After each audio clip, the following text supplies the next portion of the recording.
அண்ணாமலையோட friend Annamalai வீட்டுக்கு வந்திருக்காரு. அண்ணாமலை வரவேற்கிறாரு, எல்லாரையும் உட்கார சொல்றாரு. சுந்தரி எல்லாரையும் நல்லா இருக்கீங்களான்னு கேட்டுக்கிறாங்க. அண்ணாமலை கேக்குறாரு, பாசு நீ என்ன வெளியாளா, எதுக்குப்பா இதெல்லாம்? அண்ணாமலை, முறைன்னு ஒண்ணு இருக்குல்ல. சுந்தரியும் பாசம் தேங்காய் பழத்தட்டை அண்ணாமலைக்கும் விஜயாவுக்கும் கொடுக்குறாங்க. அண்ணாமலை கிட்ட சொல்றாரு, பாசு அன்னைக்கு என் பொண்ணு போனதும் எல்லாமே போச்சுன்னு அழுதுகிட்டே இருந்தேன்ப்பா. இப்ப நான் ரொம்ப சந்தோஷமா இருக்கேன்ப்பா. சுந்தரி சொல்றாங்க, அன்னைக்கு எங்களுக்கு செத்து போயிடணும் போல தோணுச்சு. ஆனா முத்துவும் மீனாவும் வந்துதான் எங்க பொண்ண மீட்டு கொடுத்து எங்க உயிரை காப்பாத்துனாங்க. முத்துவுக்கும் மீனாவுக்கும் தான் நாங்க நன்றி சொல்லணும். பாசு முத்துவையும் மீனாவையும் பெருமையா அண்ணாமலை கிட்ட சொல்றாங்க. விஜயா இதை கேட்டுட்டு சொல்றாங்க, அப்பனா முத்துவும் மீனாவும் புரோக்கர் வேலை பார்க்க ஆரம்பிச்சிட்டாங்களா என்ன? அண்ணாமலை கேக்குறாரு, விஜயா என்னம்மா பேசுற நீ? அப்பா விடுப்பா, சொல்லிட்டு போட்டோம். உங்களுக்கு 2 பேரை சேர்த்து வைக்கதான் தெரியும், பிரிச்சு விடுற வேலையெல்லாம் எங்களுக்கு சுத்தமா தெரியாது. மீனா சொல்றாங்க, மாமா எங்களால 2 பேரு சந்தோஷமா இருக்குது எங்களுக்கு பெருமை தான், மத்தபடி அவங்க என்ன வேணாலும் நினைச்சிட்டு போட்டோம். அண்ணாமலை கேக்குறாரு, பாசு கல்யாண தேதியெல்லாம் குறிச்சாச்சா? குறிச்சாச்சுப்பா அண்ணாமலை, பத்திரிக்கையெல்லாம் அடிக்க கொடுத்துட்டோம். பத்திரிக்கை வந்த உடனே பத்திரிக்கை உனக்கு தான்ப்பா. சுந்தரி சொல்றாங்க, எல்லாரும் கல்யாணத்துக்கு வந்துடணும். பாசு சொல்றாரு, எனக்கு சொந்த பந்தம்லாம் நிறைய பேர் இருக்காங்க, ஆனா உங்களை தான் என் சொந்தமா நினைக்கிறேன். அண்ணாமலைக்கும் எனக்கும் 45 வருஷம் நட்புமா. நீங்களும் அண்ணாமலையும் சேர்ந்துதான் இந்த கல்யாணத்தையே நடத்தி வைக்கணும். அண்ணாமலை சொல்றாரு, கண்டிப்பா வந்துடுறேன் பாசு. முத்து சொல்றாங்க, மாமா கண்டிப்பா வந்துருவோம், கல்யாணம் ஜாம் ஜாம் நடக்கும். பாசு சொல்றாரு, முத்து நீயும் மீனாவும் தான் சேர்ந்து எல்லா வேலையும் பார்க்கணும். மாமா நீங்க சொல்லணுமா, நாங்க 2 பேரும் முன்னாடி நின்னு எல்லா வேலையும் பார்த்துடுறோம். ஆமா பொண்ணுக்கு மேக்கப் போடணும்ல. ரோஹிணி சொல்றாங்க, கண்டிப்பா நான் பொண்ணுக்கு மேக்கப் போட்டு விடுறேன் அங்கிள். ரவி சொல்றாரு, நீங்க கேட்டரிங்க்கு வேற ஆளை ஏற்பாடு பண்ணிட்டீங்கன்னு முத்து என்கிட்ட சொன்னான்.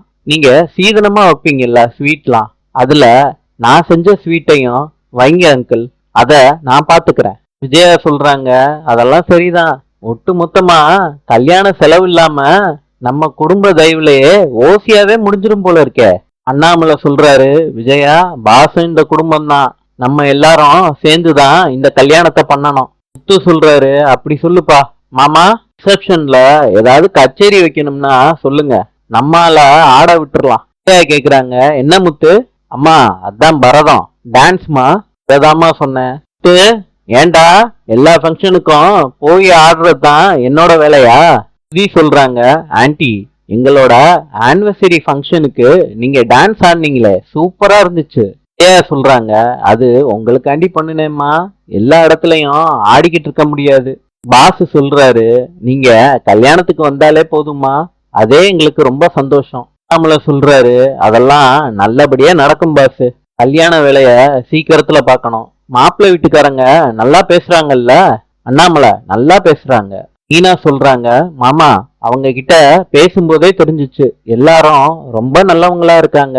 பாசு சொல்றாரு அண்ணாமலை கிட்ட, அவங்க வீட்டுல மாப்பிள்ளையோட மாமா ஒருத்தர் இருக்காரு, அவரு ரொம்ப நல்லவரு, அவரு தான் எல்லா இடத்துலயும் பேசி இந்த கல்யாணத்தையே ஒத்துக்க வச்சிருக்காரு. அவரு கறிக்கடை வச்சிருக்காரு.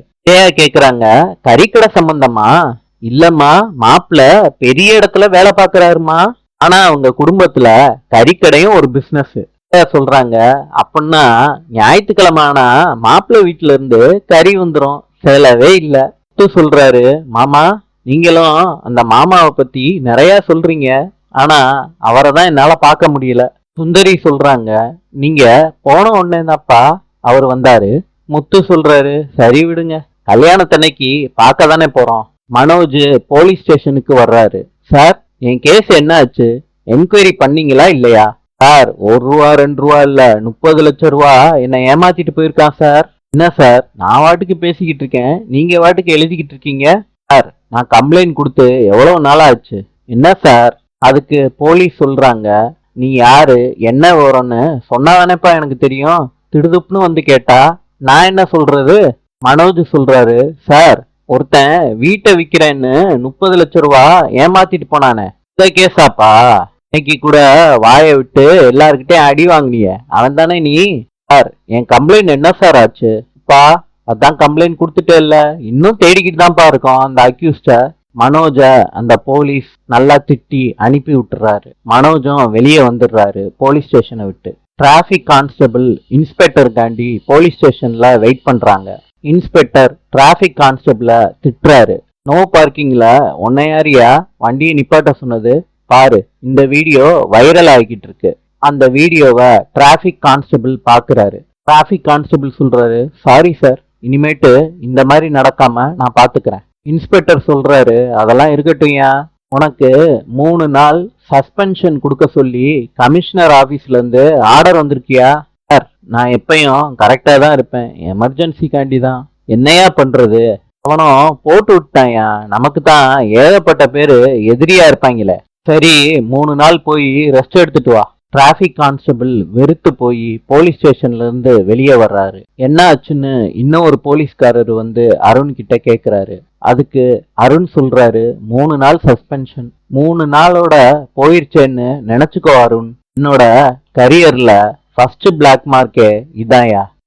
எவன் பண்ணுனான்னு எனக்கு நல்லாவே தெரியும். ஆனா நான் சும்மாவே விட மாட்டேன். மீனாவை வித்யா பாக்குறாங்க. மீனா கேக்குறாங்க, என்ன விஷயம்? மறுபடியும் ஏதாவது ஐடியா வேணுமா உங்களுக்கு? இப்படி மீனா கரெக்டா கேக்குறீங்க, அதுதான் மீனாங்கிறது. திவ்யா அவங்க லவ்வர் கிட்ட எப்படி பேசணும்னு மீனா கிட்ட கேக்குறாங்க. அதுக்கு மீனா ஐடியாஸ்லாம் சொல்றாங்க திவ்யாவுக்கு. ரோகிணி தூரமா நின்னு பாக்குறாங்க. மீனாவுக்கு தெரியாம இருக்கிறதுக்கு மறைஞ்சுக்கிறாங்க. மீனா சொல்லிட்டு கிளம்பிடுறாங்க. திவ்யா கிட்ட ரோகிணி கேக்குறாங்க, என்ன மீனா கிட்ட ரொம்ப ஒட்டிக்கிட்டு இருக்க? திவ்யா சொல்றாங்க, அது எங்க பர்சனல் மேட்டர். அன்னைக்கே உன்கிட்ட சொன்னேன்ல ரோகிணி. டிராபிக் கான்ஸ்டபிள் அருண் வீட்டுக்கு சீதா வர்றாங்க. அவங்க அம்மா சீதாவை வரவேற்கிறாங்க. சீதா கிட்ட அருணோட அம்மா ரொம்ப நேரமா பேசிக்கிட்டே இருக்காங்க. ரூமுக்குள்ள அருண் கதவை சாத்திட்டு உட்கார்ந்துகிட்டு இருக்காரு கோவமா. அருணோட அம்மா சொல்றாங்க, அருண் யாரு வந்திருக்காங்கன்னு பாரு, வாப்பா அப்படின்னு அருணை கூப்பிடுறாங்க அவங்க அம்மா. சீதா அருணை திட்டுறாங்க. அம்மா சரியான நேரத்துக்கு டேப்லெட் போடணும்னு உங்களுக்கு தெரியாதா சார்? அருண் சொல்றாரு, அம்மாவை சாப்பிட சொல்லிட்டேன், அவங்க தான் போடல. சீதா சொல்றாங்க, நீங்க சாப்பிட்டா தானே சார் அவங்களும் சாப்பிடுவாங்க? வெளியே தான் சார் நீங்க போலீஸு, வீட்டுல உங்க அம்மாவோட பையன் சார் நீங்க, அவங்க சொல்றத நீங்க கேட்கணும்ல சார். அருண் சொல்றாரு, அப்படிதான் எப்பயும் இருப்பேன், என்னைய 3 நாள் சஸ்பெண்ட் பண்ணிட்டாங்க. நாளை சந்திப்போம்.